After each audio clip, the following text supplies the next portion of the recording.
तेलंगाना के बीजेपी के एक बड़े चेहरे टी राजा सुरेश चौहान के सुदर्शन न्यूज वाले यति नरसिम्हा, कपिल मिश्रा, रुबिका लियाकत, सुधीर चौधरी, अमन चोपड़ा जैसे सभी इजराइल भक्तों के लिए एक बड़ी खुशखबरी सामने आई है। इन सभी इजराइल का नारा लगाने वालों के दिल की मुराद पूरी हो गई है। वो सभी जो इजराइल के समर्थन में थे और कूद फांद करते करते इजराइल जाना चाह रहे थे, रो रहे थे कि हमें वीजा दे दो, रैली जुलूस निकाल रहे थे, उन सभी को इजराइल ने बुलावा भेजा है। उन सभी को नेतन्याहू ने बुलाया है और कह दिया है कि चले आओ, बहुत कमी हो गई है इजराइल में मजदूरों की। बोलता हिंदुस्तान पर मैं हूं आपके साथ मिर्जा शाकिर अली बेग। इजराइल में कंस्ट्रक्शन इंडस्ट्री ने तेल अवीव में सरकार से कह दिया कि कंपनी को 90,000 फिलिस्तीनियों की जगह पर 1 लाख भारतीय मजदूरों की जरूरत है। आप इसकी इजाजत दे दीजिए, वर्क परमिट दे दीजिए। 7 अक्टूबर को जब हमला हुआ इजराइल पर, तब से ही फिलिस्तीन के जो मजदूर थे, फिलिस्तीन से जो काम करने वाले लोग थे, वो आ नहीं रहे। लिहाजा इजराइल में अब मजदूरों की जरूरत है, इसलिए वो भारत की तरफ देख रहा है। और जब इजराइल भारत की तरफ देखता है तो कपिल मिश्रा से लेकर यति नरसिम्हा तक सभी खुश हो जाते हैं। उन्हें लगता है कि उनके नए हीरो ने उन्हें बुलाया है। वेस्ट बैंक का वॉइस ऑफ अमेरिका इस बात को रिपोर्ट भी करता है और लिखता है कि इजराइल बिल्डर्स एसोसिएशन ने इस बात को लेकर सरकार से मांग की है कि अब भारत से बातचीत कीजिए और मंजूरी दीजिए। इजराइल सरकार के फैसले का हमें इंतजार है कि भारत के मजदूर इजराइल में आए और यहां कुछ मेहनत करें। उन्होंने कहा है कि भारत से 50,000 से 1 लाख तक मजदूरों की आने की हमें उम्मीद है और इसमें हो सकता है सुरेश चौहान के सबसे आगे नजर आए।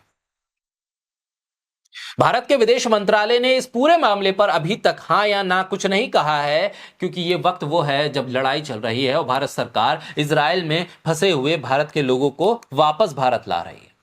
लेकिन इजराइल है कि कह रहा है कि वो तमाम लोग जो नारे लगा रहे हैं हमारे समर्थन में, हमारे दूतावास में जाकर हमसे मुलाकात कर रहे हैं, इस पे कंगना रनौत का नाम भी शामिल हो सकता है, वो भी खुश हो सकती हैं। फिल्म फ्लॉप हो गई तो क्या हुआ, इजराइल से बुलावा तो आ गया है, वो भी इस निर्माण उद्योग में कुछ निर्माण में हाथ बटा सकती। फिलिस्तीन के तमाम लोग जो अब इजराइल में काम कर रहे थे, वो तो वहां जा नहीं रहे हैं और इजराइल वाले कह रहे हैं कि अब हम फिलिस्तीन के लोगों को बुलाएंगे भी नहीं। इसलिए अब भारत की तरफ उनकी निगाहें हैं और कह रहे हैं कि वो आ जाएं। भारत से तमाम लोग, जो 50,000 से 1 लाख तक का आंकड़ा हमने सरकार के सामने रखा है, अब सरकार की जिम्मेदारी है कि कब वो वीजा के लिए इजाजत देती है और कब कहती है कि दरवाजे खुल गए हैं इजराइल के, भारत के वो तमाम लोग जो इजराइल जाना चाहते हैं चले आए।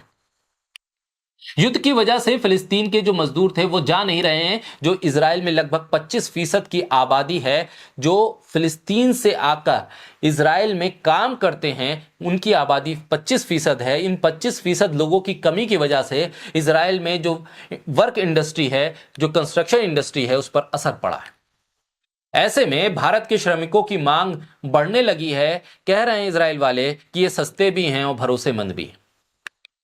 पिछले कई महीने से इसको लेकर लगातार सरकार पर इजराइल के जो इंडस्ट्री डिपार्टमेंट है उसके लोग दबाव बना रहे हैं। मई में भारत के साथ एक समझौता हुआ था जिसमें 42,000 भारतीयों को इजराइल में काम करने की अनुमति देने की बात हुई थी, जिसमें नर्सिंग और लेबर वर्क करने वाले लोग जो कंस्ट्रक्शन में काम करें उसकी इजाजत देने की बात हुई थी। लेकिन उससे पहले ही कोहराम मच गया, फिलिस्तीन और इजराइल के बीच युद्ध शुरू हो गया। ये पहली बार नहीं है कि जब इजराइल की कंस्ट्रक्शन इंडस्ट्री में भारतीयों के लिए दरवाजे खोले गए हैं, उन्हें बुलाया गया है, लेकिन ये मौका कुछ खास है। इस बार इजराइल प्रेम भारत के भीतर काफी लोगों में उमड़ रहा है। शायद उनके लिए बेहतरीन मौका है कि एक मजदूर के तौर पर इजराइल में वो काम करने पहुंच जाएं और इजराइल के लिए वहां लड़ भी सकते हैं, वहां पर रहकर उनके विकास में मदद भी कर सकते हैं। ऐसे में इजराइल की तरफ से कहा जा रहा है कि भारत से आने वाले कर्मचारी मेहनती, अनुभवी और अंग्रेजी में भी निपुण होते हैं, इसलिए वो आ जाएंगे तो बेहतर काम हो जाएगा, विकास की दर बढ़ जाएगी इजराइल की। और ऐसे में भारत में वो तमाम लोग भी अब खुश हैं जो इजराइल जाना चाहते थे लेकिन मौका नहीं मिल रहा था, इजराइल के लिए लड़ना चाहते थे, इजराइल के लिए कुछ कर गुजरना चाहते थे। अब उन सब के लिए एक बेहतरीन मौका है, इजराइल का बुलावा आया है। सभी के तैयारियां पूरी होनी चाहिए, बस भारत सरकार की तरफ से हां मिलने की इजाजत मिल जाए, उसके बाद ये तमाम लोग इजराइल के सफर के लिए निकल जाएंगे।